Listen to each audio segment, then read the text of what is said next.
প্রিয় উপস্থিতি, আরবিতে একটা প্রবাদ আছে, শরফুল মাকিনা ও শরফুল মাকান। শরফুল মাকানে ও শরফুল মাকিন। কিছু জায়গার কারণে মানুষের দাম বাড়ে, কিছু মানুষের কারণে জায়গার দাম বাড়ে। আজকের মোহতারাম সম্মানিত সভাপতি, প্রধান অতিথি, প্রধান বক্তা, আলোচকদের কারণে কিন্তু মাহফিলের দাম বাড়ে নাই, বরং মাহফিলের কারণে আমাদের দাম বাড়ছে। কথা ঠিক আছে না ভাই? মাহফিলের কারণে কাদের দাম বাড়ছে? আমাদের দাম বাড়ছে। কারণ এই মাহফিল আল্লাহর বেহেশতের বাগান। আল্লাহ নবী বলেন, আমার উম্মত তোমরা যেখানে যাও, যেই বেহেশতের বাগানে যাও, সেখানে যাইয়া তোমরা বাগানে বসো। সাহাবায়ে কেরাম বলেন, মা রিয়াজুল জান্নাহ ইয়া রাসূলুল্লাহ, প্রিয় নবী বেহেশতের বাগান কি? নবী বলেন, হিয়া হিলাকুজ জিকির, যেই মজলিসে আল্লাহর জিকির হয় সেটা দুনিয়ার আর কোনো সাধারণ জায়গা থাকে না, সেই জায়গাটা আল্লাহর বেহেশতের বাগানে পরিণত হয়ে যায়। একসাথে বলা যাবে সুবহানাল্লাহ। এটা কিসের বাগান? বেহেশতের বাগান। এই বাগানে আমরা বসে রয়েছি। এই বাগানের কারণে আমাদের দাম আল্লাহ বাড়াই দিছে। কথা ঠিক আছে না? একটা কথা মনে রাখবেন, রসুলের কারণে মদিনার দাম বাড়ছে, মদিনার কারণে নবীর দাম বাড়ে নাই। মদিনা দিয়ে নবী না, নবী দিয়ে মদিনা। নবী দিয়ে কি? মদিনা। মদিনা দিয়ে নবী না। মদিনা আগেও ছিল, কোন মদিনার সম্মান ছিল না, কিন্তু রসুল যখন গেলেন তখন মদিনার দাম বেড়ে গেল। মদিনাতে একটা জায়গা আছে নাম রিয়াজুল জান্নাহ। এই জায়গাটুকু আল্লাহ বেহেশতের সাথে সংযুক্ত করে দিবেন। এটা আল্লাহর সৃষ্টিতে, আল্লাহর বরাদ্দকৃত দুনিয়াতে আল্লাহর বেহেশতের টুকরা। এই জায়গাটুকু আল্লাহর বেহেশতের সাথে সংযুক্ত হবে। এই জায়গাটা বাইতুল আকসাতে গেলে পাবেন না, বাইতুল্লাহ শরীফ আসলে পাবেন না। পৃথিবীর কোথাও আপনি তন্ন করে তালাশ করলে রিয়াজুল জান্নাহ দ্বিতীয়টা পাবেন না।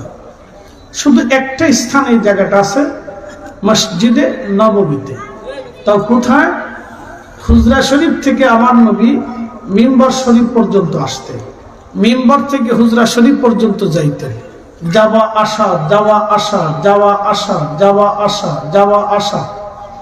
এই যাওয়া আসার কারণে এই জায়গাটুকু আল্লাহ রিয়াজুল জান্নাহ বানিয়ে দিলেন, বেহেশতের টুকরা বানিয়ে দিলেন। একসাথে বলেন আল্লাহু আকবার। আমাদের ভোটে না, রসুলের কারণে। জোরে বলেন।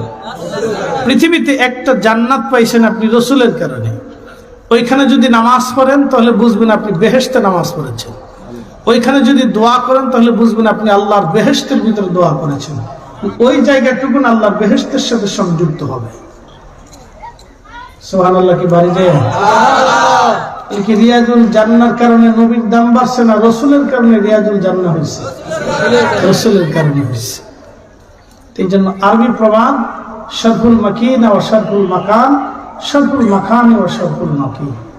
কিছু জায়গার কারণে মানুষের দাম বাড়ে, কিছু মানুষের কারণে জায়গার দাম বাড়ে। তো প্রিয় উপস্থিতি, এই সূত্রগুলি যদি আমরা বুঝি তাহলে আমরা সারা জীবন সুন্নি থাকবো, নতুবা ডানে বামে এদিকে সেদিকে দৌড়াবে, কোনো ফায়দা হবে না। মেহেশর কায়েম হবে, কবরে চলে যেতে হবে। পৃথিবীতে থাকার কোনো রাস্তা নেই। আমাদের আগে বহু আলেম ওলামা কবরে চলে গেছে। পৃথিবী বিখ্যাত একজন ইমাম ছিলেন, বড় শাইখুল হাদিস ছিলেন, তার নাম ছিল ইবনু তাইমিয়া। অনেক বড় ইলমের অধিকারী ছিলেন, 10 লক্ষ হাদিস জানতেন। কিন্তু আফসোস হলো সত্য, এই লোকটা সর্বপ্রথম রসুলের ইজ্জতে হাত দিলেন। তিনি কিতাব লিখতে লিখতে লিখতে লিখতে তার ভ্রম নষ্ট হলো, মতি নষ্ট হলো, তার ভিতরে একটা ভ্রান্ত বিশ্বাস জন্ম নিল। সে ভিতরে লিখে ফেললেন যে রসুল করিমের রওজা শরীফ জিয়ারতের ইচ্ছা করা, নিয়ত করা মুসলমানদের জন্য হারাম। অ্যাটেনশন, সে হাত দিছে কোথায়? মদিনায়। হাত দিছে রসুলের ইজ্জতে, অন্য কোথাও না। সে এমন একটা স্থানে হাত দিয়েছে যেখানে হাত দিলে ধ্বংস ছাড়া রাস্তা। জীবনে এত হাদিস জানলো, এত লেখাপড়া হলো, এত এলেম হলো, হেলেম হলো, সব হলো, কিন্তু লাস্টে সে জীবনে একটা দুর্বিসন্ধি, একটা আন্দা গান্দা পচা বিশ্বাস, ভ্রান্ত বিশ্বাস তার মগজের ভিতর ঢুকে গেল। তার বিরুদ্ধে সর্বপ্রথম কিতাব লিখলেন মিশরের বিশ্ববিখ্যাত ইমাম, ওই জামানার শ্রেষ্ঠতম মুহাদ্দিস আল্লামা ইমাম তাকিউদ্দিন সুবকি রাহিমাহুল্লাহ আশ-শিফা ওয়াস সাকাম। তার এই ভ্রান্ত বিশ্বাসের বিরুদ্ধে তিনি কিতাব লিখলেন। নীতি দীর্ঘ আলোচনা করে এই কিতাবের মধ্যে ইবনে তাইমিয়ার যুক্তিকে, মতকে তিনি খণ্ডন করে সাবিত করলেন মুসলমান রাসূল করিমের রওজা শরীফ জিয়ারত করবেই, যেতে হবে। এটা রাসূলের নিয়তে গেলেই মুসলমানের প্রশান্তি। আপনি বুঝতে পারছেন? তাহলে বোঝা গেল কি, অনেক লেখাপড়া জানলে হেদায়েত পাওয়া যায় না। একসাথে বলেন, অনেক শিক্ষা হলে হেদায়েত পাওয়া যায় না। অনেক লেখাপড়া থাকলে আদবি হওয়া যায় না। অনেক বড় ডক্টর ডিগ্রি সার্টিফিকেট হইলে সে মানুষ হয় না। বহু শিক্ষিত মানুষ আছে, শুধু লেখাপড়া আছে, সার্টিফিকেট আছে, সে কিন্তু মানুষ হতে পারেনি। বহু আছে, হাজার হাজার আছে। এদেশে সারা পৃথিবীতে লক্ষ লক্ষ আছে, মানুষ হয়নি। লেখাপড়া আছে, সার্টিফিকেট আছে, মেধা আছে, জ্ঞান আছে, কিন্তু মানুষ হয়নি। আবার দেখবেন এমন কিছু আছে লেখাপড়া নাই, কিন্তু সে মানুষের সর্বোত্তম মানুষ। সেদিন এক খবরে দেখলাম এক ভদ্রলোক মাকে কাঁধে করে নিয়ে ঘুরে বেড়াচ্ছে 40 বছর ধরে। পারবেন? এদেশের শিক্ষিত লোকেরা পারছে? বহু শিক্ষিত লোকের বাড়ি থেকে মা বের হয়ে গেছে। আমার নিজের বিল্ডিং এর ফ্ল্যাটে আছে, ছেলে অনেক বড় ধনী, মাকে ফ্ল্যাট কিনে দিছে, মা ফ্ল্যাটে থাকে। সন্তানের বাড়িতে মার জায়গা হয় না। বলেন তো, বৃদ্ধকালে একজন মার জন্য এর চেয়ে শাস্তি কি হতে পারে যে নিজের নাতি নাত করে সাথে থাকতে পারে না? হ্যাঁ, সন্তানের সাথে মা থাকতে পারে না, এর চেয়ে পৃথিবীতে শাস্তি কি হতে পারে? এর চেয়ে জুলুম পৃথিবীতে কি হতে পারে? লেখাপড়া দিয়ে কি হবে? এই লেখাপড়ার কি দাম আছে বলে? সার্টিফিকেটে কি মূল্য আছে? তাহলে বোঝা গেল ওই লোকটাই ভালো যে 40 বছর ধরে মাকে কাঁধে করে নিয়ে ঘুরে বেড়াচ্ছে, অথচ নামটাও লিখতে পারে না। কি বুঝলেন আপনারা? বুঝাটা তো জরুরি।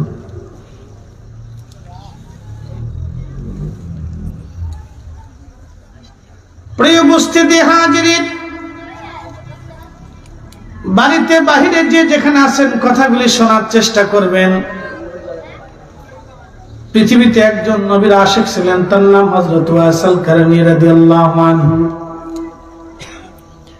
আল্লাহর নবীর বাড়ি এসে কোনদিন একটা হাদিস তিনি শোনেন নাই, জীবনে কোনদিন তিনি একটা আয়াত রাসূলের দর্শ থেকে কখনো শিখেন নাই, কিন্তু তার প্রশংসা আমার নবী তার নিজের জবান দিয়ে করে গেছেন। একবার জোরে বলা যাবে কি মারহাবা? বুঝতে পারছেন? একটা হাদিস রাসূলের দর্শ থেকে কোনোদিন শিখেন নাই। আপনারা যারা এলেমের বড়াই করেন যে আমরা অনেক বড় কিছু শিখে ফেলছি, না, হ্যাঁ, বোঝাটা জরুরি। হযরতে ওয়াসিল কারনী একটা আয়াতও কখনো শিখেন নাই, একটা হাদিসও কোনোদিন শিখেন নাই। এই ব্যক্তি শ্রেষ্ঠ কেন হলো? সহিহ মুসলিমের কিতাবুল ফাযাইল ওয়া সাহাবীর নবী বাবু ফাদাইল ওয়াসিল কারনী রাদিয়াল্লাহু আনহু, তার এই বাবের ভিতরে তার ফজিলত লেখা হয়েছে।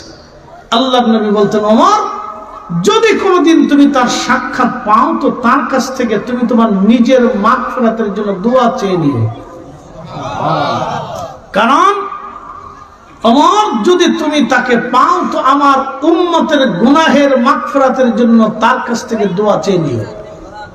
উম্মতের জন্য কি রাসূল যথেষ্ট না?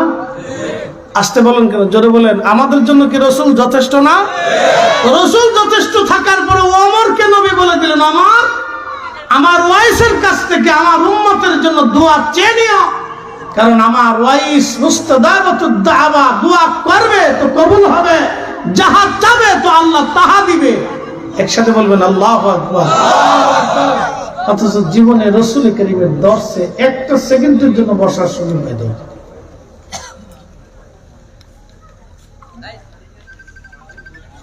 এখান থেকে আমাদের অনেক কিছু শিক্ষা হয়েছে, অনেক কিছু শিক্ষা হয়েছে। প্রিয় উপস্থিতি, খুব মনোযোগ দিবেন। 10টা বছর হযরত ওমর এই হাদিস শোনার পরে, প্রিয় নবীর কথা শোনার পরে 10টা বছর ধরে তারে খুঁজলেন, সারা আরবে খোঁজ লাগাইছেন ওয়াইসকে কোথায় পাওয়া যায়। জীবনের শেষ হজ হযরত ওমরের, শেষ হজের বছরে হযরত ওমর রাদিয়াল্লাহু আনহু হজে গেলেন। তাওয়াফ চলতেছিল, তাওয়াফ উনি তাওয়াফ করতেছিলেন। এমন সময় হযরত ওমর বললেন, হে হাজিরা, আপনারা বসে যান, শুধু ইয়ামানের হাজী যারা আছেন তারা দাঁড়ায় থাকেন। আল্লামা ইমাম আবুল ফারাজ ইবনুল জৌজি উয়ুনুল হিকায়াতের মধ্যে 900 বছর আগে লেখেন, হযরত ওমর বললেন, যারা দাঁড়ানো আছেন সব হাজিরা দয়া করে বসে যান, শুধু ইয়ামানের হাজী যারা আছেন তারা দাঁড়ান। এ বাবুরা, কথা বলে না বাবা, তোমরা শুয়ে থাকো, তোমরা শুয়ে থাকো, কথাবার্তা করো না, ঘুমাও। বাচ্চারা মাহফিলে আসা ভালো, ওরা আসাটা জরুরি, ওরা বসাটাও জরুরি। আমাদের সন্তানদেরকে সাথে করে মসজিদে নেওয়াটা জরুরি। হাতে কলমে প্র্যাকটিক্যাল বাচ্চাদেরকে শিখাইতে হয়। শোনেন, আমাদের এই ঘুণে ধরা সমাজ বাংলাদেশে কেন জানেন? লক্ষ লক্ষ সন্তান রাস্তাঘাটে পাবেন, লক্ষ লক্ষ পাবেন। কিভাবে রাস্তায় চলতে হয়, মানুষের সাথে ব্যবহার করতে হয়, কিভাবে মানুষের সাথে লেনদেন করতে হয়, অনেক মানুষ বুঝেই না, জানেই না। আপনি একটু আমেরিকাতে জানতো, আপনি একটু উন্নত বিশ্বে জানতো, দেখবেন তাদের বাচ্চারা আমাদের বাচ্চার মধ্যে তফাৎ কত সময় দেখবেন। আমি বলি, এটা ঘুণে ধরার সমাজ। শুধু বাচ্চার জন্ম দেয় কিন্তু মানুষ বানাইতে পারে না, শুধু জন্ম দেয়।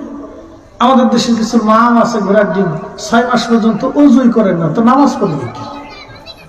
কি কথা কর না কেন? 6 মাস ধরে ওযুই করে না, নামাজ পড়বে কি? সারা দিন করে থাকে খালি শ্বশুর শাশুড়ি ঝগড়া বাঁধাবে কেমন, গ্রামবাসীর মধ্যে ঝগড়া কিভাবে হবে, এটা নিয়ে পড়ে থাকে। তাদের মস্তিষ্ক শুধু এটাই, আর অন্য কিছু না। খুব কম, খুব কম পাবেন যে নারীরা বই পড়ে নিজের কাজে ব্যস্ত থাকে, নামাজ কালামে ব্যস্ত থাকে, স্বামী সংসারের চিন্তা করে, খুব কম পাবেন। তো চিন্তা করেন, শিক্ষা দেখে আমরা কত পিছিয়ে আছি, অথচ আমরা রাসূলের শ্রেষ্ঠ উম্মত, শ্রেষ্ঠ জাতি। কুনতুম খায়রা উম্মাতিন উখরিজাত লিন-নাস, তোমাদেরকে শ্রেষ্ঠত্ব দিয়েছি, তোমরা পৃথিবীর মধ্যে শ্রেষ্ঠ। 2টা কাজ করবা, তা'মুরুনা বিল মা'রুফ, মানুষকে ভালো কাজের দিকে ডাকো, ওয়া তানহাউনা আনিল মুনকার, খারাপ কাজ থেকে ফিরাও।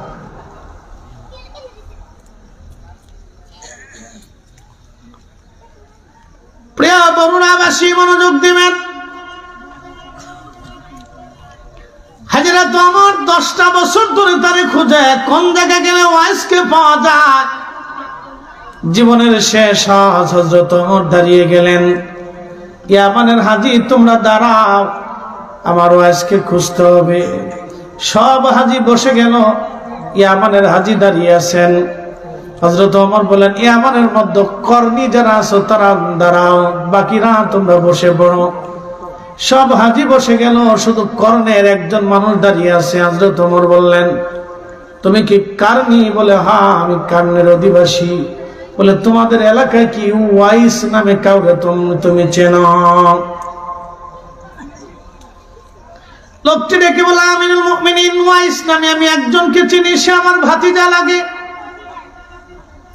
কিন্তু হুজুর, আমরা সমাজের মানুষ তারা পাগল মনে করে থাকি, সে সমাজের সাথে মিশে না, নিরিবিলি সারা রাত 24 ঘন্টা ইবাদতে কাটায়, একটা ঝুপড়ি ঘরের মধ্যে সে থাকে, ব্যবসা বাণিজ্য লেনদেন তার কিছুই নাই, খাইলে খাইলো, না খাইলে না খেয়ে থাকে। আমরা তারা পাগল মনে করি, সে সমাজচ্যুত একজন ব্যক্তি, একটা ঝুপড়ি ঘরের মধ্যে একটা কোণায় সে পড়ে থাকে। ইয়ামানের ছেলেপেলেরা খেজুর খেয়ে খেজুরগুলি রাস্তা দিয়ে বিচি টিচি ফেলে দেয়, এই বিচিগুলি টুকায় টুকায় টুকায় টুকায় বাজারে বিক্রি করে, যা খেজুর পায় এই খেজুর খেয়ে ওয়াইস জীবন কাটায়। হযরত ওমর চোখের পানি ছেড়ে ছেড়ে কাঁদতেছিলেন। লোকেরা বলল, আমিরুল মুমিনিন আপনি কেন কাঁদেন? হযরত আমিরুল মুমিনিন ডাক দেখে, লোকেরা রে, এই লোকটা যাকে পাগল বলতেছে, আমার রাসূল তার প্রশংসা তার নবীর জবান থেকে আমি শুনেছি। একবার জোরে বলা যাবে কি আল্লাহু আকবার? আমি আমার রাসূলের জবান থেকে তার প্রশংসা শুনছি, এই লোক যাকে পাগল বলতেছে। কি বুঝলেন? কি বুঝে যান? তো দুইটা কারণে আল্লাহ তাকে সম্মান দিয়েছিল, একটা ইশকে রাসূল, দ্বিতীয় নম্বরে সে মায়ের খেদমত করত। এই আমার দিকে তাকান, 25 বছর একটা মা সন্তানের পিছনে লড়াই করে, 25 বছর পেটে ধারণ থেকে বাচ্চা প্রসব হওয়া থেকে শুরু করে 25 বছর সে প্রতিষ্ঠিত হওয়ার আগ পর্যন্ত তার 3 বেলা রান্না, কাপড় ধোয়া থেকে শুরু করে, তার বিছানা গোছানো থেকে শুরু করে, সে কি খাবে খাবার দেওয়া থেকে শুরু করে, তার ছোট্টকালের পেশাব পায়খানা বাথরুম, তার কাপড় চোপড় লালন পালন থেকে শুরু করে মা 25 বছর পরিশ্রম করে। বিনিময়ে 25 দিনও আপনি করেন নাই, 25 দিনও আপনি মার এইভাবে সেবা করেন নাই, কাপড় ধুয়ে দেন নাই, রান্না করে দেন নাই, খাবার খাওয়াই দেন নাই, মার বিছানা ঠিক করে দেন নাই, মার কাপড় চোপড় পরিষ্কার করে দেন নাই, মার কাপড় ডলায় দেন নাই। 25 বছর মা আপনার পিছনে লাগছে, আপনি 25 দিনও করেন নাই। বেহেশত কেমনে পাবেন বলেন? কিয়ামতের ময়দানে যদি মা মামলা করে, কোন রাস্তা দিয়ে পার পাবে? কোন রাস্তা নেই। আমাদের গুণেদার সমাজে একটু দোয়া খায়ের চলতো, তাও এই ফতোয়া মারতে মারতে শেষ করে ফেলছে, ওটা আধা মরা করে ফেলছে। কি কথা কর না কেন, জোরে বলে। মানুষ দোয়া খায়ের করতো, তাও এত ফতোয়া চারপাশে যে এটা আধা মারা করে দিচ্ছে। এই অঞ্চলে বহু মুসলমান দোয়া করে না, মা মরে গেছে, মারটা মা নিয়ে চলে গেছে, আমি দোয়া করে কি হবে? ফতোয়া মারতে মারতে এটা আধা মারা করে দিচ্ছে। এমনি তো খেদমত নাই মা বাপের, তারপরে আল্লাহ রাসূল বলছে মরে যাওয়ার পরে দোয়া করো বেশি বেশি, এটাও বন্ধ হয়ে গেছে, এটাও বন্ধ হয়ে গেছে। আর আমরা বললে বলবে বেদাতি, আমরা বেদাত প্রতিষ্ঠিত করতেছি। আমরা যখন বলবো দোয়ার কথা, তখন বলে এটা বেদাত প্রতিষ্ঠিত করতেছে, এটা বেদাতি। আমাদেরকে একটা অস্ত্র পাইছে এই মানব সমাজে আমাদেরকে অপমানিত হেই করার জন্য, শুধু বলে বেদাতি। আমরা যখন হক কথা বলবো তখন বলবো বেদাতি, মাজার পূজারি, পীর পূজারি, বেদাতি। এরা বুঝে না কিছু, এরা দিন বুঝে না। আমরা দিন বুঝি না, আমরা ধর্মকর্ম কিচ্ছু বুঝি না। আমরা সারা বছর খালি ঘোড়ার ঘাস কাটছি, কিচ্ছু বুঝি না। কথা বোঝাটা জরুরি প্রিয় ভাই আমার। 25 বছর যে মাটা আপনার পিছনে লেগেছিল, 40 বছর ধরে একটা বাবা তার হাড় ভাঙ্গে খেটে খেটে পরিশ্রম করে তার বৃদ্ধতা এসেছে, চুল পেকে গেছে, দাড়ি পেকে গেছে, শরীর শুকিয়ে গেছে, রক্ত ঠান্ডা হয়ে গেছে, গোশত শুকিয়ে গেছে, চামড়া শুকাইতে শুকাইতে চামড়া ঘুষিয়ে গেছে। ভালো খাইলেও খাইতে পারতো, সন্তানের চিন্তায় ভালো খাই নাই। জমি বিক্রি করলেও করতে পারতো, সন্তানের জন্য জমি বিক্রি করে নাই। বিনিময়ে কি দিছেন?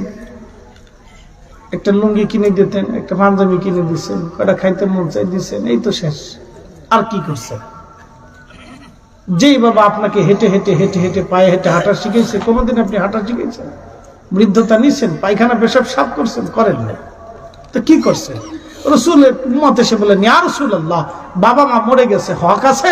বলে তুমি যতদিন বেঁচে থাকো ততদিন হক আছে। বলে হুজুর কি কি হক আছে? বলে 1 নম্বর বেশি বেশি করে দোয়া করতে হবে, 2 নম্বর তার আত্মীয় স্বজনের সাথে তোমার সুসম্পর্ক রাখতে হবে। বেশি বেশি দোয়া কেমনে করবেন? স্বপ্নে ঘুমিয়ে ঘুমিয়ে দোয়ার আয়োজন করে দোয়া করতে হবে। যখন দোয়ার আয়োজন করবেন তখনই এই ঘুণে ধরা এক দল আসে বলবে এসব বেদাত, বাস আপনাকে বন্ধ করে দিবে, স্টপ, বন্ধ হয়ে গেল। এটা যাতে যাতে মারতে মারতে আধা মারা করে ফেলছে। আর তারা বলে যে আমরা এগুলি প্রতিষ্ঠিত রাখতেছি, আমরা কিছু পেট পূজারি মৌলবী, এই মানুষগুলি আমরা কিছু পয়সা পকেটে পয়সা করে দেয়, পয়সার জন্য এটা জিন্দা রাখি। আর ওনাদের কাছে যখন 1000-2000 টাকা দিয়ে দোয়া চা, তখন ওনারা হাসি দিয়ে না কি দরকার ছিল, তখন ওনারা টাকা পেলে খুব খুশি হয়ে যায়। আর আমাদের কাছে টাকা দিলে তখন বেদাত হয়ে যায়। কি কথা বুঝতেছেন না? মনে হয় বুঝে দেওয়া তো জরুরি। নিজের পকেটে পয়সা পড়লে তখন এটা আপনার সুন্নত হয়ে যায়, আর আমাদের পকেটে পয়সা আসলে তখন এটা বেদাত হয়ে যায়। আশ্চর্য। এখন বলেন দোয়া চলবে না বন্ধ হবে? আসতে বলেন চলবে না বন্ধ হবে? আমাদের আইনে না আল্লাহর আইনে?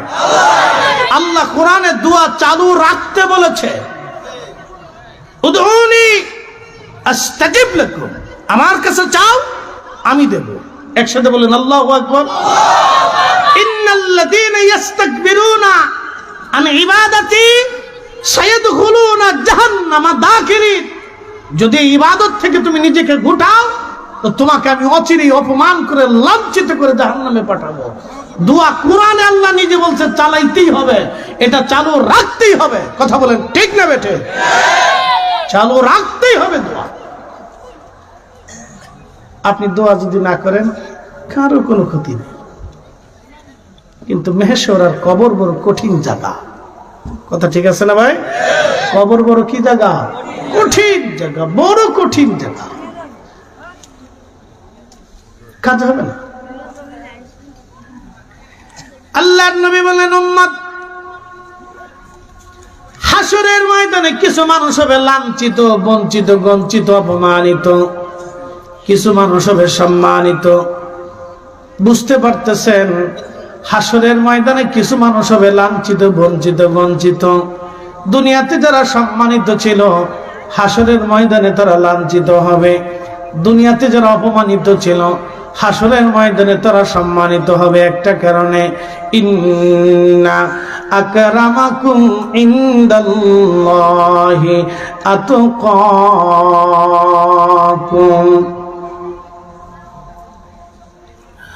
রব্বুল আলামিন বললেন, যার অন্তরে তাকওয়া বেশি হাসরের ময়দানে তার দাম বেশি। হযরত আল্লামা ইমাম শামসুদ্দিন সাখাবী রাহিমাহুল্লাহ, তিনি বিশ্ববিখ্যাত একজন হাদিস বিশারদ ছিলেন। কোনটা জাল হাদিস আর আল হাদিস? আল্লামা ইমাম শামসুদ্দিন সাখাবী রাহমাতুল্লাহ আলাইহি এগুলি লিখতেন। কোনটা জাল হাদিস কোনটা আল হাদিস আল্লামা শামসুদ্দিন সাখাবী লিখতেন। ওনার একটা কিতাব আছে আল কাউলুল বাদী। আল কাউলুল বাদীর মধ্যে তিনি একটা ঘটনা লেখেন। হযরত হাসান বসরি রাহমাতুল্লাহ আলাইহির জামানা। হাসান বসরি কোন জমানার আলেম ছিলেন আমি পরিচয় দিয়ে দেই। হযরত ইমাম হুসাইন যখন কারবালায় শহীদ, তখন হাসান বসরি বসরাতে তখনও ইমাম হুসাইনের জন্য একাধারে 3 দিন পর্যন্ত দোয়া করেছিলেন এবং কেঁদেছিলেন। বুঝতে পারতেছেন? হযরত হাসান বসরি বহু আগের জমানার মুসলমান, ইমাম হুসাইনের জমানার মুসলমান, তার মানে সাহাবীদের জমানা। তিনি তাবিঈ। শুধু তাবিঈ না, কিবারুত তাবিঈন, অনেক বড় তাবিঈ ছিলেন তিনি হাসান বসরি। আল্লাহু আকবার। বহু সাহাবীর সাথে তার সাক্ষাৎ হয়েছিল। হযরতে হাসান বসরি রাহমাতুল্লাহ আলাইহি, বন্ধু মনোযোগ দিয়ে কথা শুনে যাবেন। হাসান বসরির কাছে এক মহিলা সন্ধ্যাবেলা গেছে, কাঁদতেছে। যে হযরত হাসান বসরি বলে, মা কাঁদো কেন?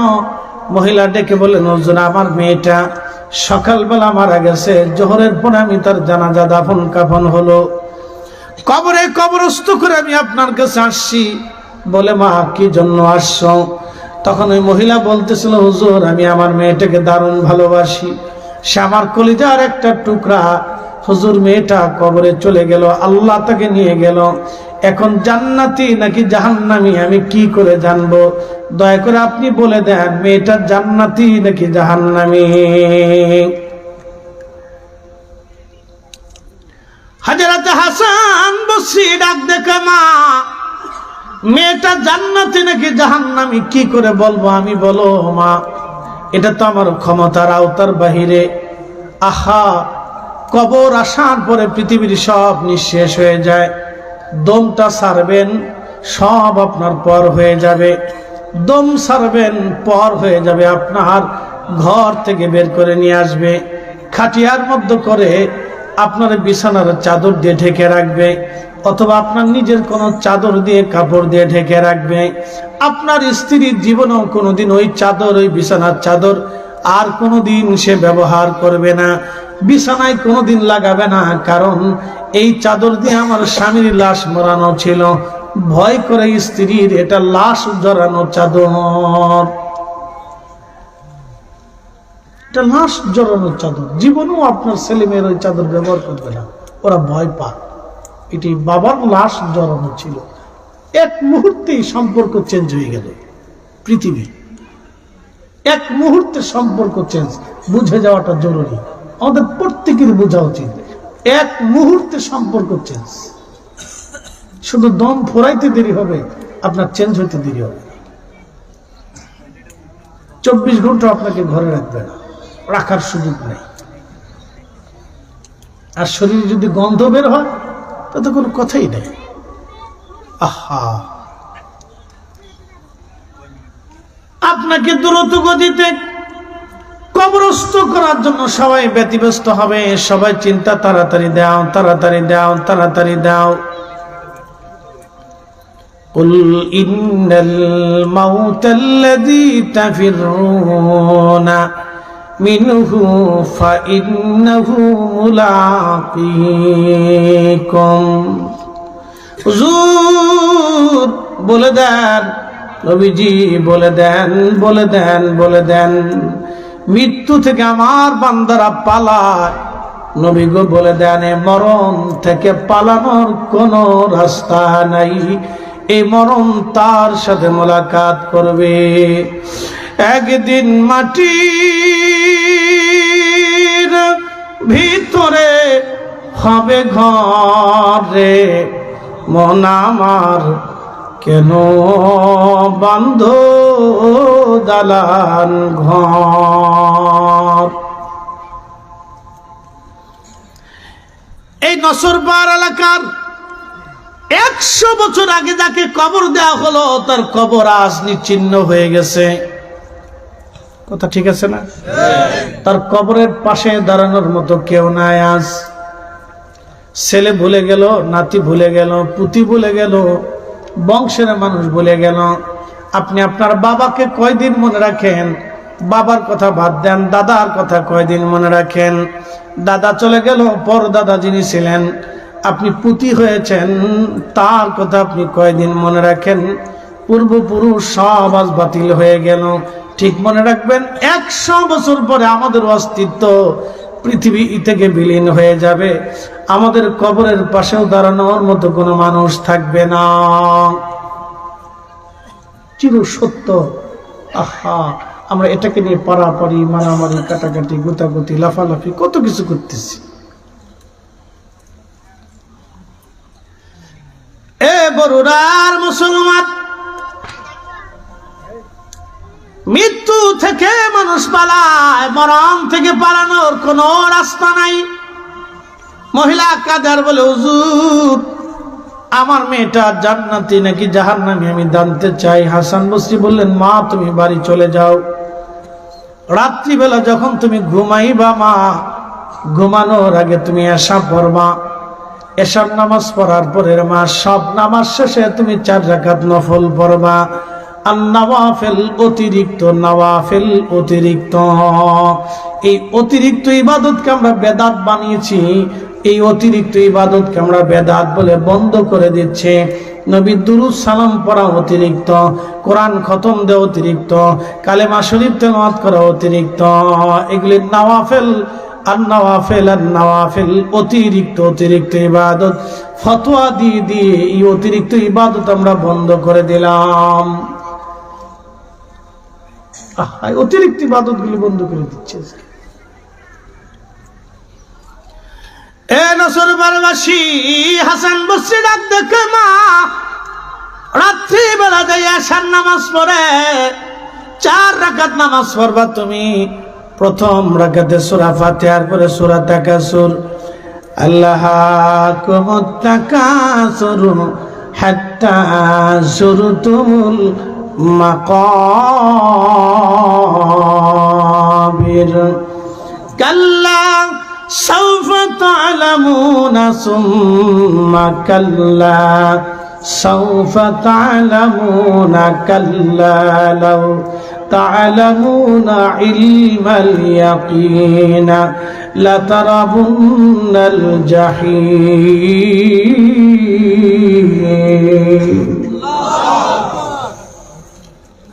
আলহাকুমুত তাকাসুর মানুষ সম্পদের প্রাচুর্যে প্রতিযোগিতা করতে দেখে কে কত টাকার মালিক হবে। কত ঠিক আছে না ভাই?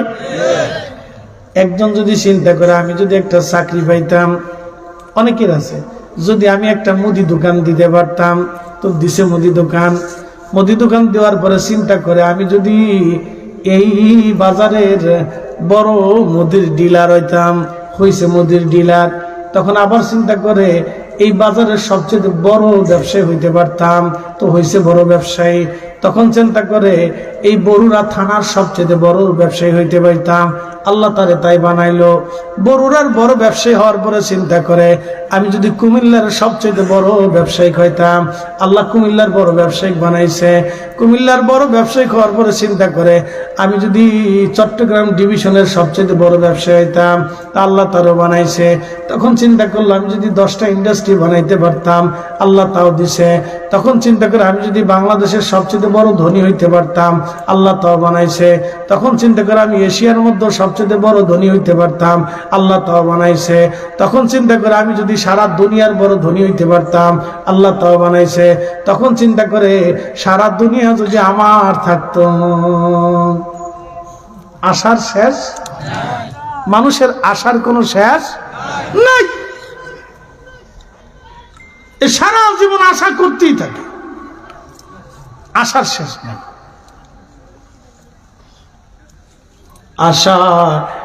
আশায় আমার দিন যে গেল, আশা পূরণ হলো না।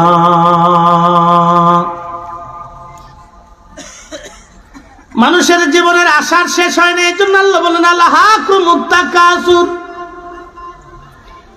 মানুষ সম্পদের সাথে প্রতিযোগিতা করে কত সম্পদ বাড়াইতে পারবে, কত কত দুনিয়া নিতে পারবে, দুনিয়ার জন্য প্রতিযোগিতা করে, কিন্তু আখিরাতের জন্য প্রতিযোগিতা করে না। হাত্তা যুরতুমুল মাকাবির, কোন দিন পর্যন্ত করবে? কবর পর্যন্ত হবে, এরপরে আর সুযোগ নাই। জিন্দেগি তোর যাইরে ফাঁকি দিয়া রে সোনার আদম, জিন্দেগি তোর যাই ফাঁকি দিয়া। ও আদমরি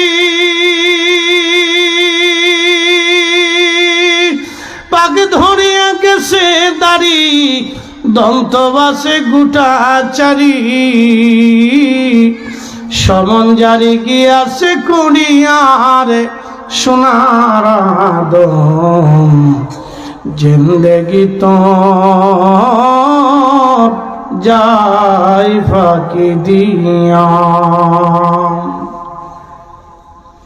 আশার কোনো শেষ নেই, কিন্তু কতদিন? আল্লাহ বলেন হাত্তা যুরতুমুল মাকাবির, কবর পর্যন্ত পারবে, এরপরে আর কোনো সুযোগ নাই। কবর। প্রিয় নবী বললেন উম্মত, এই কবরের জন্য তুমি সামানা জোগাড় করো। আর দুনিয়া তো মাজরাতুল আখিরা, দুনিয়া হলো আখিরাতের শস্য ক্ষেত। আপনি যত পরিমাণে এখান থেকে রুটি রুজি করতে পারেন আখিরাতের জন্য, এরপরে আর সুযোগ নাই, আর সুযোগ নাই, আর সুযোগ নাই। কত ধনী কবরে চলে গেল। অ্যাটেনশন, মনোযোগ দেন। বাংলাদেশের সবচেয়ে বড় বড় ধনী ইন্ডাস্ট্রির মালিক যারা কবরে চলে গেছে, ইস্কন কোম্পানির মালিক খ্রিস্টান ছিল, চলে গেল। বসুন্ধরার মালিক কবরে চলে গেল। যমুনার মালিক মারা গেল। আচ্ছা আপনারা বলেন তো তাদের জন্য কি কবর 350 হাত না 3.5 হাত? বাংলাদেশের সবচেয়ে গরিব যিনি বলেন তার জন্য কি 2.5 হাত না 3.5 হাত? 100 টাকা বেশিও না কমও না, বেশিও না কমও না। এখান থেকে ওয়াজ বুঝে গেলেই হয়, সারা রাত ওয়াজ করা লাগে না। তারপর আমার দেশের বহু ভাই আছে বনের জমি বুঝাই দেয় না, বহু মুসলমান আছে এতিম ভাতিজা ভাতিজির সম্পদ বুঝাই দেয় না, বহু মানুষ আছে অন্যের জমি কেড়ে খাওয়ার ধান্দা করে, 1 ইঞ্চি জমিনও ছাড়তে চায় না। বহু আছে। আমার ঢাকা আমার এক মসজিদ, বাপরে বাপ 4 ইঞ্চি মসজিদের ওনার জায়গার ভিতরে চলে গেল, ছাড়লই না বেড়া, বলে না 1 ইঞ্চিও ছাড়া দেবে। আল্লাহর ঘরের জন্য 4 ইঞ্চি জায়গা ছাড়েনি। আপনি জানেন মানুষের হৃদয় কত কঠিন। কি আশ্চর্য, 4 ইঞ্চিও ছাড়ে, মাত্র 4 ইঞ্চি। মুসলমান টুপি মাথায় দিয়ে প্রথম কাতারে এসে নামাজে দাঁড়ায়, শয়তান হাসে, কয় বাপরে বাপ, ও তো আমার চেয়ে তো বড় সিটার। কি কথা, ঠিক আছে? আমার চেয়ে তো বড় সিটার, আমি আর কত বড় সিটার। কত মুসলমানের আছে একসাথে বলি তো আল্লাহু আকবার। 3.5 হাত, 1 ইঞ্চি বেশিও না কমও না। তো হাসান বসরিকে মহিলাকে বলেন, মারে তুমি এশা পরে 4 রাকাত নামাজ পড়বা, 4 রাকাতে সূরা ফাতিহার সাথে তাকাসুর পড়বা, এরপরে তসবিহ হাতে নিয়ে দুরূদ শরীফ পড়তে থাকবা, জপতে জপতে ঘুমিয়ে পড়বা। তো ঘুমের ভিতরে আল্লাহ তোমাকে দেখাই দিবে তোমার মেয়ে জান্নাতে নাকি জাহান্নামে। আরো জোরে বলেন সুবহানাল্লাহ। ইমাম শামসুদ্দিন সাহাবী রাহিমাহুল্লাহ কাউলুল বদীর মধ্যে লিখতেছেন, মহিলা চলে গেলেন বাড়ি, এশার নামাজ পড়ে, মা তো পৃথিবীর সব থেকে মা ভিন্ন জিনিস। সন্তান মরে গেলে সবাই ভুলে গেল, মা ভুলে না। ওই কবর দূরে দাঁড়ায় দাঁড়ায় কবর দেখে দেখে কান্দে, সন্তানের বিছানা ধরে কান্দে, বই ধরে কান্দে, কাপড় ধরে কান্দে, স্মৃতি মনে করে করে মা কাঁদতে থাকে। তো রাত্রিবেলা বেচারি এশার নামাজ পড়ে সূরা তাকাসুর দিয়ে 4 রাকাত নফল পড়ে দুরূদ শরীফ পড়তে পড়তে ঘুমাই পড়ছে। আমরা কেন আপনাদেরকে বারবার দুরূদের তাগাদা দিই জানেন? এটা এমন একটা আমল যেটা পড়তে দেরি হয় কিন্তু মদিনা যাইতে দেরি হয় না। না, একসাথে বলেন আল্লাহু আকবার। পৃথিবীতে আর কোনো আমল নাই যেটা পড়ার সাথে মদিনায় চলে যাবে, আর কিছু নেই, কোনো আমল নাই। এই একটা আমল পড়তে দেরি হবে, মদিনা যাইতে দেরি হয় না। একসাথে বলেন আল্লাহু আকবার। পড়তে দেরি করবেন তো মদিনা যাইতে দেরি হবে না। এই জন্য আপনাদেরকে বারবার আমরা দুরূদের তাগাদা দিই। বাংলাদেশে এখন নতুন নতুন বক্তা বেরিয়েছে, আল্লাহ মাফ করুন। আহা, আমি নিজে শুনছি, খুতবা শেষ করে একটু জিকির করে ওয়াজ শুরু করলো, একটা 12 দুরূদ শুরু করে না। আহা, আল্লাহ আল্লাহ আমার ভাইদেরকে বুঝ দিক, সকলে বলে না আমিন। এই মজলিস কার জন্য পাইছি? আমার দিকে এই মজলিস আমরা কার জন্য পাইছি? আল্লাহ কি আইসা আমরা মজলিস বানাই দিয়ে গেছে? আল্লাহ কি হাতে ধরে আবু বকরকে মুসলমান বানাইছে? আবু বকর কি আগে আল্লাহ দেখেছে? হযরত আবু বকর আগে রাসূল দেখেছে। যত সাহাবী ছিলেন, 1.5 লক্ষ সাহাবী, কেউ আগে আল্লাহ দেখে নাই, আগে রাসূল দেখেছে। রাসূল, তারা রাসূল দেখে আল্লাহ চিনেছে, রাসূল দেখে কোরআন বুঝেছে, রাসূল দেখে দ্বীন মেনেছে, রাসূল দেখে হাসর বুঝেছে, রাসূল দেখে কবর চিনেছে, রাসূল দেখে ফেরেশতা চিনেছে, রাসূল দেখে জান্নাত জাহান্নাম বিশ্বাস করেছে, রাসূল দেখে আল্লাহর একত্ববাদকে মেনে নিয়েছে। তারা কেউ আগে আল্লাহ দেখেনি, আল্লাহ আগে তারা রাসূল দেখছে। আজকের এই মজলিস রাসূলের কারণে, আজকের যত মসজিদ সব রাসূলের কারণে, আজকের এই কালেমা রাসূলের কারণে, আজকে আমরা দিন পেয়েছি রসুলের কারণে। আপনি তার দরুদ ভুলে গেলেন, এর চেয়ে নাফরমান পৃথিবীতে কি হতে পারে? হ্যাঁ, আবার বেদাতের ফতোয়া দেয়। লজ্জা করে না? লজ্জা করা উচিত, শরম করা উচিত। তার দরুদ এই জমিনে চলবে না তো কারটা চলবে? আল্লাহ নিজে চালু রেখেছেন, চালু রাখতে আল্লাহ হুকুম করেছেন। যেখানে কোরআন হুকুম করতেছে সেখানে আমি নিষেধ করার কি প্রশ্ন আসে না ভাই? যেখানে কোরআন হুকুম করতেছে সেখানে আমি নিষেধ করার কি? বড় আশ্চর্য। তো মহিলা রাত্রিবেলা দুরূদ শরীফ পড়তে পড়তে ঘুমিয়ে পড়ছে। স্বপ্নে দেখে তার মেয়েটা জাহান্নামের কঠিন লেলিহানের ভিতরে আল্লাহ তাকে শাস্তি দিতেছে। আহা, আগের যুগের নারীরা তাহাজ্জুদও ছাড়তো না, অহংকার যুগের নারীরা 6 মাসে ওযু করে না। কি কথা কর না কেন? জোরে বলে। বহু মেয়ে আছে, বহু মেয়ে এই কুমিল্লা জেলার ভিতরে বহু মেয়ে আছে 6 মাসে ওযু করে না। নামাজ তো পড়ে না, ওযুটা করে না। আল্লাহ থেকে শাস্তির আওতার মধ্যে নিয়ে আসছে। মা স্বপ্ন দেখার পরে মেয়েটা কাঁদে, ও মা, আল্লাহ আমার জাহান্নাম দিয়ে দিছে মা, বড় কষ্টের মধ্যে আছি রে মা, বড় কঠিন, আমার উদ্ধার করো, ব্যবস্থা করো মা। মেয়েটা লেলিহান আগুনের মধ্যে পুড়ে পুড়ে কাঁদে। মা পাগল পড়া হয়ে গেলেন, স্বপ্ন দেখ ভেঙে গেল। ঘুম থেকে উঠে সকালবেলা ওই মেয়েটা, মহিলাটা চলে আসছে ফজর নামাজ পড়ে। হাসান বসরির বারগাহে খানকা এসে বললেন, হুজুর, রাত্রিবেলা আল্লাহ আমার স্বপ্ন দেখাইছে, আমার মেয়েটা কঠিন লেলিহান শিখার মধ্যে কষ্টে জ্বলতেছে। হুজুর, এখন আমি কি করব?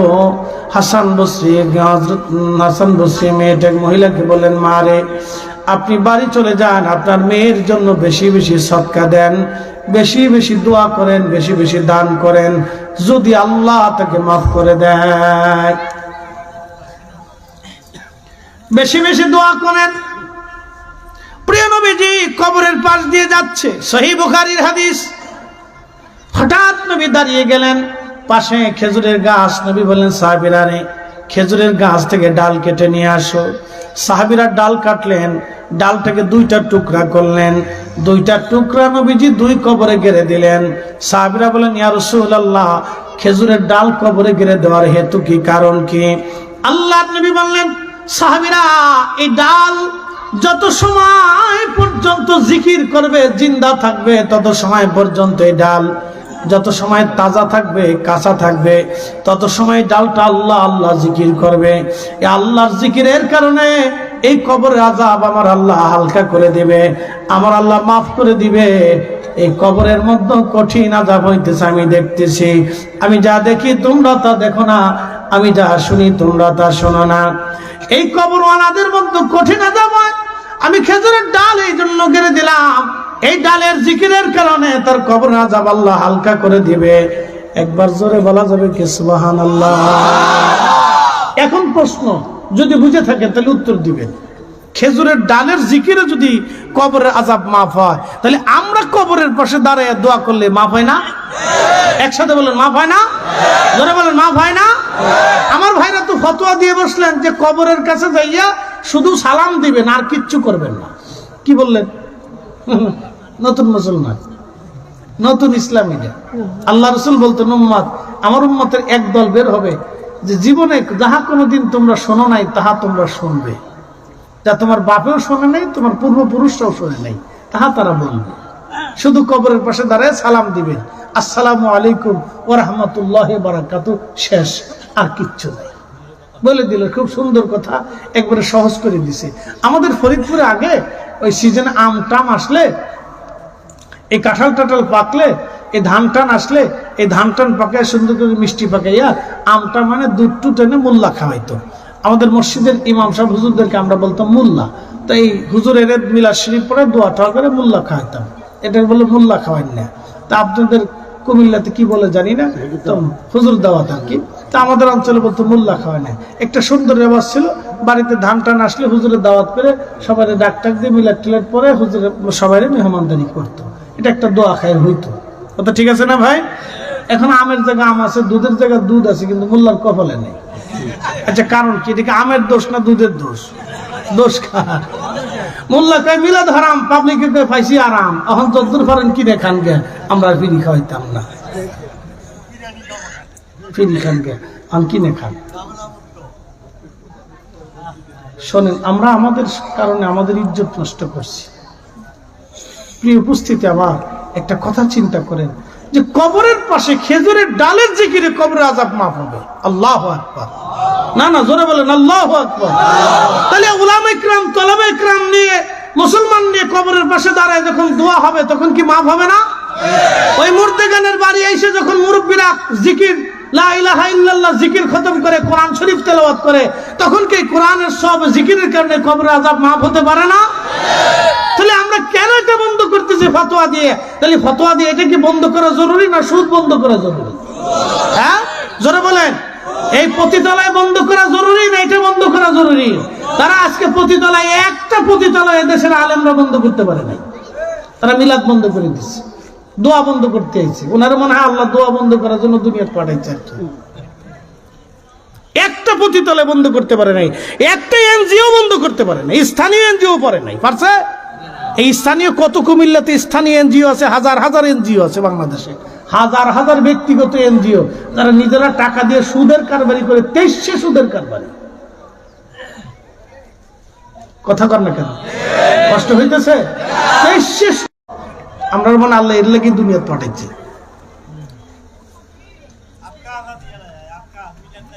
প্রিয় উপস্থিতি, এগুলো আমাদের জন্য অশুভ সংকেত। আমি হাসান বসরি কিভাবে শিখাচ্ছেন আপনি দেখেন। সেই জমানার মুসলমান, সাহাবীদের জমানা। কোন জমানা? এনারা একসাথে বলেন, কোন জমানা? ইমাম হুসাইনের জমানা। ইমাম হুসাইনের জমানা, সাহাবীদের জমানা। রাসূল নিজে শিখাইলেন। হাসান বসরি পরের দিন রাত্রিবেলা ঘুমিয়ে আছে, স্বপ্ন দেখে জান্নাতের আলিশান প্রাসাদের সামনে দিয়া স্বর্ণখচিত মণিমুক্তা খচিত পোশাক পরে মেয়েটা হাঁটাহাঁটি করে। হাসান বসরি বললেন, এ মেয়ে তুমি কে? জান্নাতের উচ্চ মাকামে তুমি হাঁটাহাঁটি করো, পরিচয় কি তোমার? মেয়েটা ডাক দিয়ে বলল, হুজুর আপনি কি আমাকে চিনেন নাই? আমার জন্য আমার মা আপনার কাছে গিয়েছিল, আপনি আমার মাকে দোয়া শিখিয়েছিলেন। রাতের আধারে সেই দোয়া পড়ে মা আমার এই ইস্তেখারা করার কারণে আমার মা আমাকে স্বপ্ন দেখেছিলেন, আল্লাহ আমার এই জাহান্নামে দেখেছেন, পেয়েছিলেন মা। হাসান বসরি বললেন, মেরে মা রে, তোমার মা তো তোমাকে জাহান্নামে পেয়েছিল, তুমি জান্নাত পাইলা কেমনে? আল্লাহ তোমাকে কেন মাফ করলো বলবানি? মেয়েটা ডাক দে বলে, হুজুর আমার মা আমাকে যে কবরের মধ্যে দাফন করেছিল, সেই গোরস্থানে 70,000 কবর ছিল হুজুর। ওই গোরস্থানের পাশ দিয়ে একজন আল্লাহর ওলি যাওয়ার সময় তিনি দাঁড়ায়া দুরূদ শরীফ পড়ে, আমার রাসূলের দুরূদ পড়ে পড়ে আমাদের কবর ওয়ালাদের জন্য দোয়া করেছিল। দুরূদ দুরূদ দুরূদ দুরূদ। খালি তো বন্ধ করার অভিপ্রায় লাগছে। সুদ বন্ধ করতে পারে না, ঘুষ বন্ধ করতে পারে না, পতিতলে বন্ধ করতে পারে না, বেহাপনা বন্ধ করতে পারে না, কনসার্ট বন্ধ করতে পারে না, কিচ্ছু বন্ধ করতে পারে না। খালি দোয়া বন্ধ করে, দুরূদ বন্ধ করে। ওনার আল্লাহ ওনারা এর লেগে বাড়িয়েছে দুনিয়া।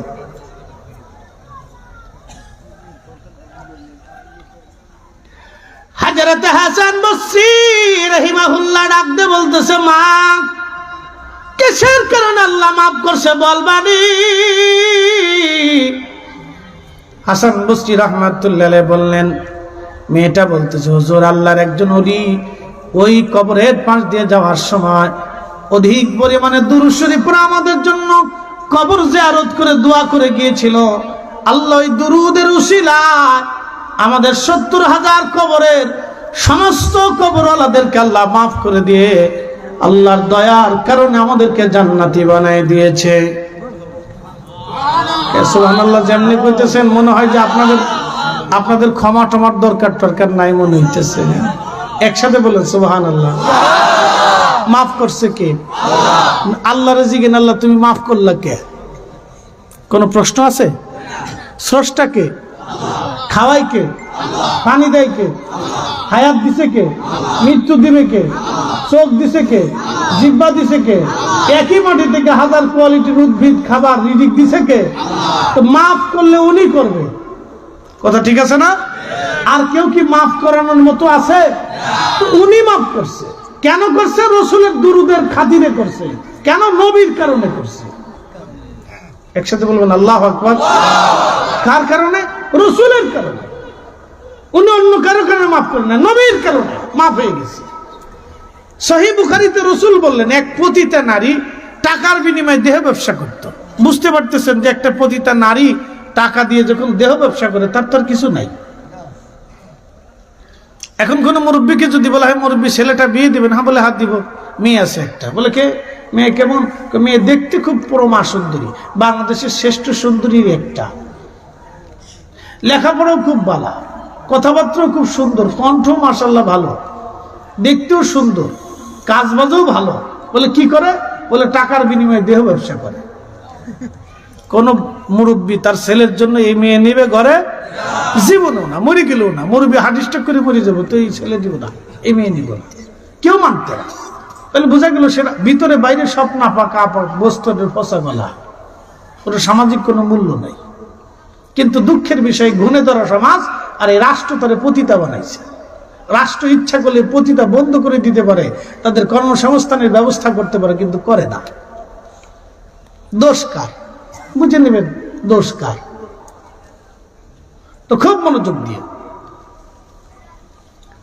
এই পতিতা নারী কাস্টমারের জন্য বসে দিয়েছে। তো দেখতেছে আরব তো শুষ্ক আবহাওয়া, প্রচন্ড গরমে আর শুষ্ক আবহাওয়ার কারণে মানুষের কলিজা পর্যন্ত শুকায় আসে। একটা কুকুর হাঁপাইতেছে, পানির খুব তৃষ্ণায় তার জিহ্বা বেরিয়ে খুব কষ্ট ভোগ করতেছে। মহিলার মনে খুব মায়া লাগলো। রাসূল সহিহ বুখারীতে বলতেছেন, ও আমার উম্মত, সেই মহিলা নিজের পায়ের মোজা, চামড়ার মোজা খুলে রশি বেঁধে কুয়ার নিচ থেকে পানি উঠাইয়া ওই কুকুরকে পানি পান করে। কুকুরকে পানি পান করানোর কারণে আল্লাহর বড় দয়া লেগে গেল। আল্লাহু আকবার। দয়া লাগছে কার? আল্লাহর নবী বলতেছেন, তার জীবনের সমস্ত পতিতাবৃত্তির গুনাহকে মাফ করে আল্লাহ তাকে বেহেশত দিয়ে দেবে। মাফ করছে কে? আর আল্লাহর জিজ্ঞেন তুমি মাফ করলা কে? আল্লাহ আমাদেরকে একটা সুসংবাদ দিয়ে রাখছে। কি? قل يا عبادي الذين اسرفوا على أنفسهم لا تقنطوا من رحمة الله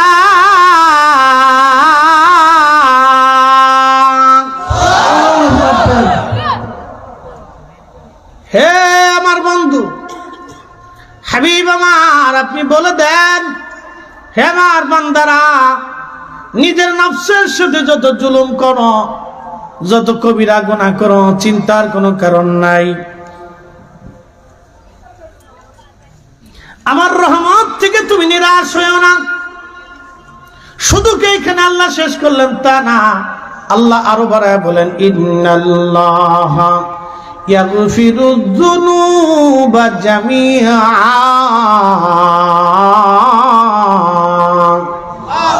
কখনো তোমাকে যদি ভুলি,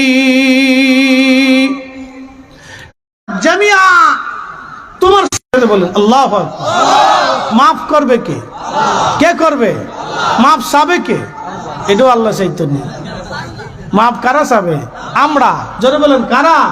আমরা। মাফ করবে কে? এখন মাফ না চাইয়া, হাত না উঠাইয়া মাফ কেমনে চাবে বলে? এখন সভাপতি মহোদয়ের সাথে একটা ছেলে বিয়াদবি করছে, ধরেন রাস্তায় আসার সময় বিয়াদবি করছে, তো তার মা তাকে খুব বকাঝকা করছে, মুরব্বী মানুষ তুই বিয়াদবি করছিস, যা মাফ চা। আর ছেলেটা সামনে এসে গায়ে, সভাপতি সাহেব মাফ করে দেন, কেমন হবে না বলেন? ছেলেটা সামনে এসে বলতেছে, সভাপতি সাহেব মাফ করে দেন, কেমন হবে বলেন? এটা কি মাফ চাওয়ার ধরন হলো? যদি ছেলেটা এসে 5 জড়ায় ধরে চাচা আমার ভুল হয়ে গেছে মাফ করে দেন, তাহলে তখন তাহলে যে এটা মাফের প্রকৃত যে ভুল, সে ভুল স্বীকার করতেছে, আপনি দয়া করে মাফ করে দেন, আমার ভুল হয়ে গেছে, আপনি মুরব্বী, আমি কষ্ট দিয়ে ফেলছি। কথা ঠিক আছে না ভাই? আপনি রবের কাছে কিভাবে চাবেন? ভিখারি 2টা টাকার জন্য বিনয়কে, আব্বা আমি গরিব মানুষ, আমার 2টা টাকা দয়া করে ভিক্ষা দেন বাবা। একটা ভিখারি দুনিয়ার একটা 2টা পয়সার জন্য, 2টা টাকার জন্য, 5টা টাকার জন্য আপনার কাছে নত হয়ে গেল, আর আপনি কুলিল্লাহুম্মা মালিকাল মুলক রব্বে কারীমের কাছে আপনি নত হতে পারতেছেন না। আপনি এসে ফতোয়া মারতেছেন, বন্ধ করে দাও, বেদাত করে দাও, বন্ধ করে দাও, বেদাত করে দাও, শয়তান কোথাকার। সি সি সি সি, মুসলমান কত নিম্ন পর্যায়ে চলে গেছে। আনুগত্য, আপনি হাত তুলে বিনয়ের সাথে যখন রব্বে কারীমের দরবারে হাত তুলে, ইয়া রব্বি রব্বানা আতিনা ফিদ দুনিয়া হাসানা রব্বানা যালামনা আনফুসানা আল্লাহুম্মা রাব্বিরহামহুমা কামা রাব্বায়ানি সগীরা, বিনয় বিনয় বিনয় বিনয় যখন কাঁদবেন তখন আল্লাহর বড় দয়া লাগে, বড় মায়া লাগে। হে বান্দা আর কান্দিস না, যা তোর জীবনের গুনাহকে মাফ করে দিল। পতিতা নারীর যদি মাফ হয় তাহলে আমরা মাফ হইতো না? আমরা মাফ হবে। আল্লাহ আমাদেরকে রহমত থেকে নিরাশ হতে নিষেধ করছে, এই জন্য মাফ চাইতে হবে। এই জন্য বেশি বেশি কবর জিয়ারত করবেন, বাড়িতে বেশি বেশি করে দোয়ার ইন্তজাম করবেন, কোরআন খতম দিয়ে আব্বা আম্মার জন্য দোয়া করবেন, মসজিদে দান করে বাবা মার জন্য দোয়া করাবেন। করাবেন কোন কারণে মাফ হবে আমরা জানি না, কোন কারণে ক্ষমা হবে আমরা কেউ জানি না, বলতে পারবো। শয়তান আল্লাহকে বললেন, রাব্বি 9 লক্ষ বছর ধরে ইবাদত করলাম, বিনিময় কি কিছু পাই না? বলে কি চাইস? বলে রব্বুল আলামিন আমার 3টা জিনিস দিবা। আল্লাহ বলেন কি কি চাও? আমি তোমাকে তাই দিব। আল্লাহ তো সবই জানে সে কি চাবে।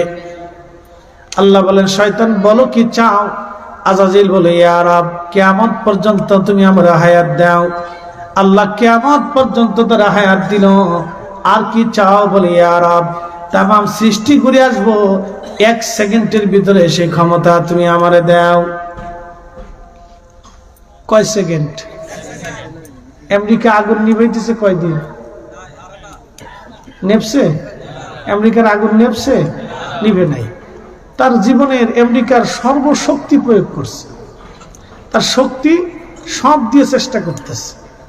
সমস্ত মেধাবীরা বসে গেছে কিভাবে আগুন নিভানো যায়, তার সমস্ত মেধা ব্যয় করতেছে, কিন্তু আগুন নিভাইতে পারতেছে না। স্মরণকালের ইতিহাসের সেরা দুর্ঘটনায় বলছে আমেরিকা। সে গাজা পুরাইছে 1 বছর ধরে, আর আল্লাহ তার লস অ্যাঞ্জেলেস না কি বলে, তার একটা শহর পুরাই দিছে মাত্র 4 দিনে। একসাথে বলবেন আল্লাহু আকবার। বলে হুজুর আপনি কি দুশমনের নজরে দেখতেছেন? না, আমি দুশমনের নজরে দেখতেছি না, আমি আল্লাহর ইনসাফের নজরে দেখতেছি। কথা ঠিক আছে না ভাই? আল্লাহর ইনসাফের নজরে দেখতেছি। তারা গাজা পুড়িয়ে দিচ্ছে 1 বছরে বোমা মারতে মারতে, আর আল্লাহ কেবল তার একটা শহর পুরাইছে, বাকি এখনো পড়ে রয়েছে।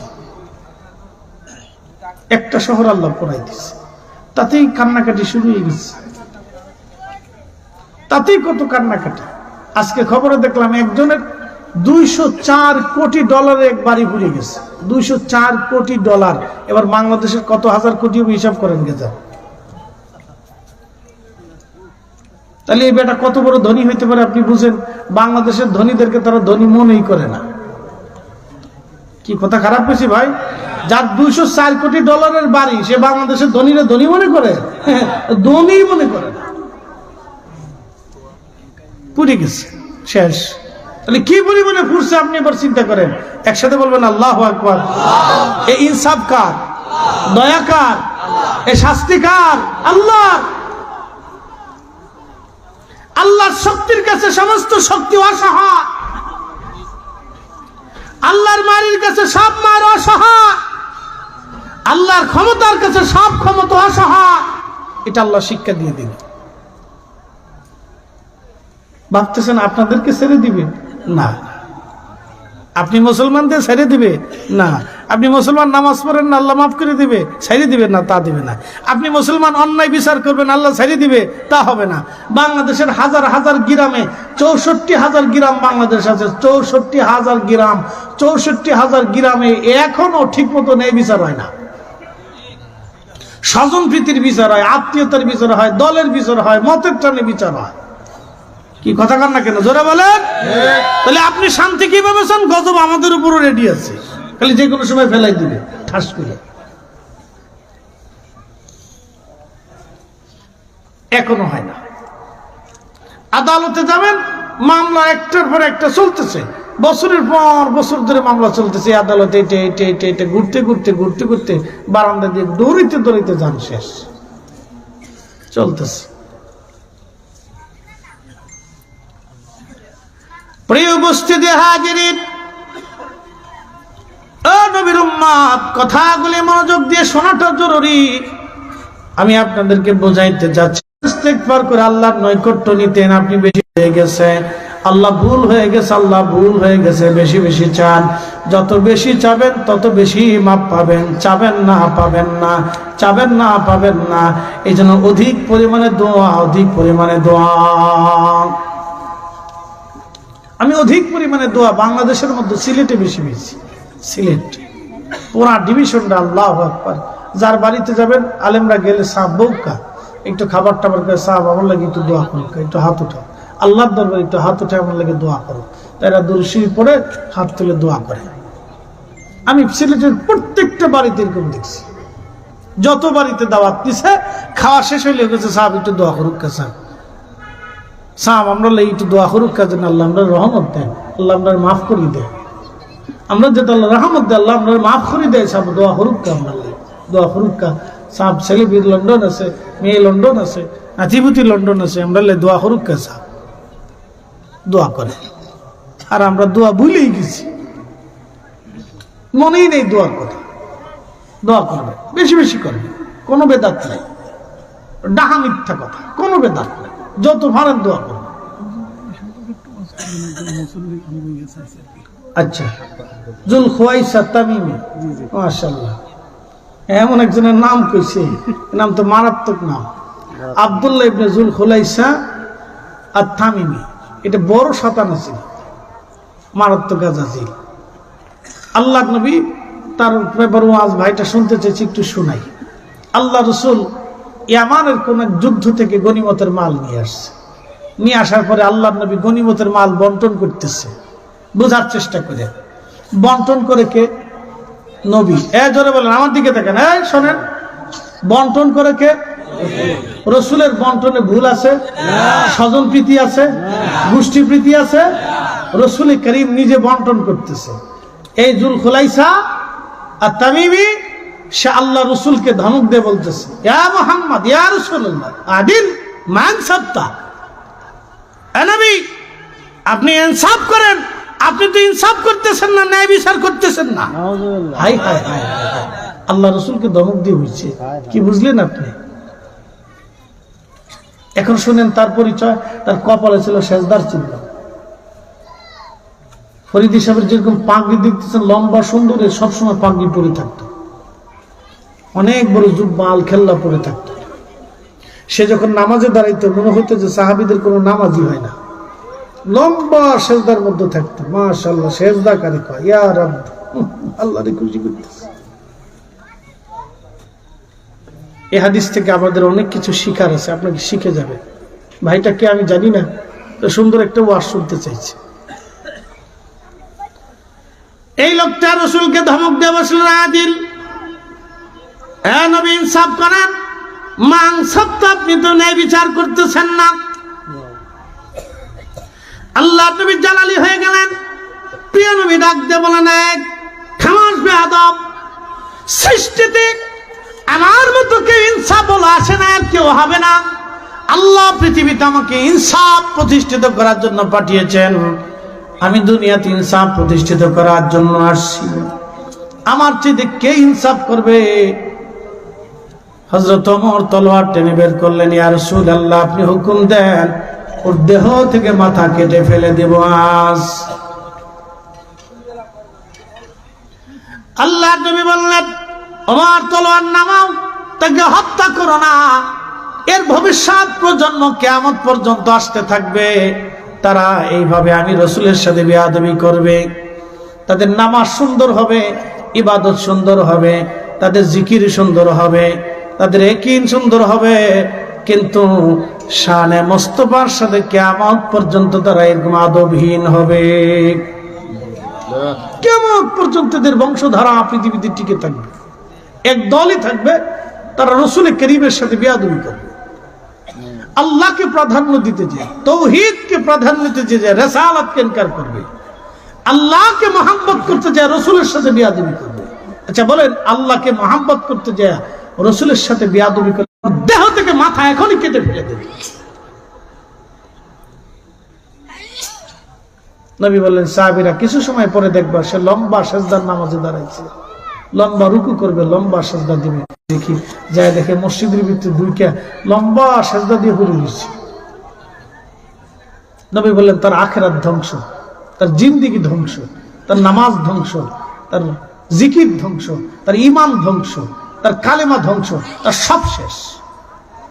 আচ্ছা এখন প্রশ্ন করি, বলেন সে তো আল্লাহকে বিশ্বাস করে, আখিরাতে বিশ্বাসী, কবরে বিশ্বাসী, জান্নাতে বিশ্বাসী, জাহান্নামে বিশ্বাসী, ফেরেশতায় বিশ্বাসী, আগের নবীতে বিশ্বাসী, কোরআনে বিশ্বাসী, জিকিরে বিশ্বাসী, হজে বিশ্বাসী, নামাজে বিশ্বাসী, সেজদায় বিশ্বাসী, তো জাহান্নামে যাবে কে? বলেন কে? রাসূল মানছে তো, সে তো মুহাম্মদ রাসূলুল্লাহ মানে, কিন্তু রাসূলের সাথে বেয়াদবি করছে, আল্লাহ রাসূলের সাথে বেয়াদবি করার কারণে তার জীবনের সব শেষ। ফয়সালা কি আমাদের না আল্লাহ? ফয়সালা কি আমাদের না আল্লাহ? সে তো সাহাবীদের জমানা, সে তো সাহাবী ছিল, সাহাবী। বুঝতে পারতেছেন, রাসূলের দর্শে সে সাহাবী ছিল, কিন্তু একটা ভুলের জন্য তার নাম কাটা হয়ে নাম কোথায় আসলো? মুনাফিকের কথা। নবী দেখলো, নামাজ পড়লো, রাসূলের পিছনে নামাজ পড়লো, কিন্তু জান্নাত হলো না। আহা, কত বড় বদনসিব! এই জন্য আপনারা সারা জীবন এই সূত্রটা মনে রাখবেন যে এইখানে কেউ যদি বিয়াদবি করে লক্ষ বছর ইবাদত হবে, কিন্তু জান্নাত হবে না। এই জন্য আমরা আকাবির যারা ছিলেন, আউলিয়া کرام যারা ছিলেন, তারা হুব্বে রাসূলে নবীর গোলামির দিকে আপনাদেরকে ঢুকাই দিতেন। কি কথা বলেন না কেন? ঠিক কিনা? তাদের জবান থেকে কখনো আপনারা শোনেন নাই রাসূলের শান বিরোধী বক্তব্য, জীবনও শুনবেন না। আল্লাহু আকবার, আল্লাহু আকবার। একটা ভুল তাকে ধ্বংস করে দিল। আল্লাহ বলেন, লা তারফাউ আসওয়াতাকুম ফাওকা সাওতিন নবী ওয়া লা তাজহারু লাহু। নবীজি বললেন, আল্লাহ বলেন, হে আমার বান্দারা তোমরা শোনো, দরবারে মুস্তাফাতে যদি বেয়াদবি হয়, তোমাদের আওয়াজ যদি উঁচু হয়ে যায়, রাসূলে কারীমের আওয়াজ থেকে যদি তোমাদের আওয়াজ উঁচু হয়, অর্থাৎ দরবারে মুস্তাফাতে যদি বেয়াদবি হয়, তাহলে আমার বান্দা তোমরা শোনো, তোমাদের জীবনের যত আমল আছে, আনতাহাবাতা আমালুকুম, তোমাদের জীবনের কোন আমল আল্লাহর দরবারে কবুল হবে না। না নামাজ কবুল হবে, না রোজা কবুল হবে, না জিকির কবুল হবে, না হজ কবুল হবে, না যাকাত কবুল হবে, না তোমার দান কবুল হবে, তোমার কিচ্ছু কবুল হবে না। তোমার জিন্দেগি বরবাদ, আখিরাত বরবাদ হয়ে যাবে। তুমি আখিরাতে কিছুই পাবা না, সব শেষ। ফয়সালা কার? আল্লাহ। একসাথে বলেন, কার? আল্লাহ। আমরা কবরে যাব কিনা? হাসরে দাঁড়াবো কিনা? হাউজে কাউসারে পানি লাগবে কিনা? লাগলে কার কাছে যাবে? আল্লাহর কাছে। কি হাউজে কাউসার আসেনি এখন? বরাদ্দ দিছে কারে? আল্লাহ। ইন্না আতাইনা কাল কাউসার, আল্লাহর কাছে আল্লাহ হাউজে কাউসার আর রাখে নাই। আল্লাহ বলছে, হুজুর ওটা আপনার মালিকানায় দিয়ে দিচ্ছি।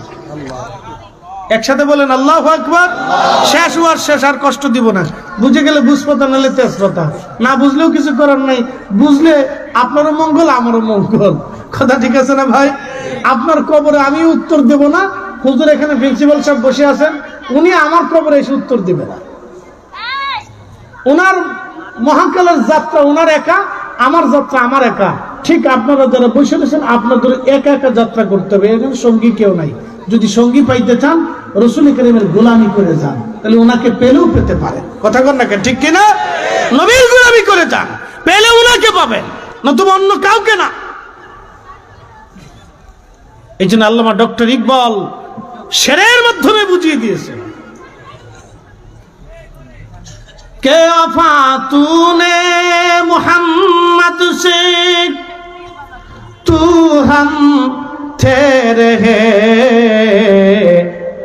ये जा चीज ही किया लौह कलम तेरे गे।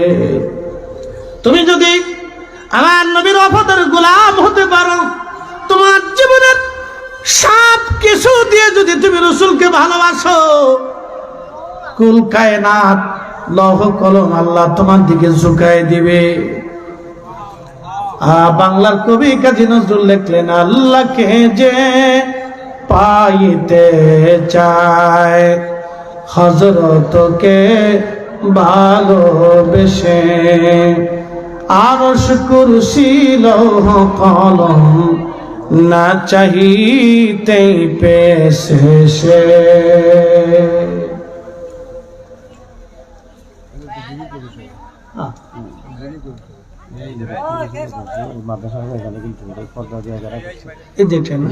আমি না করছিলাম, মায়া লাগবে দেখলে।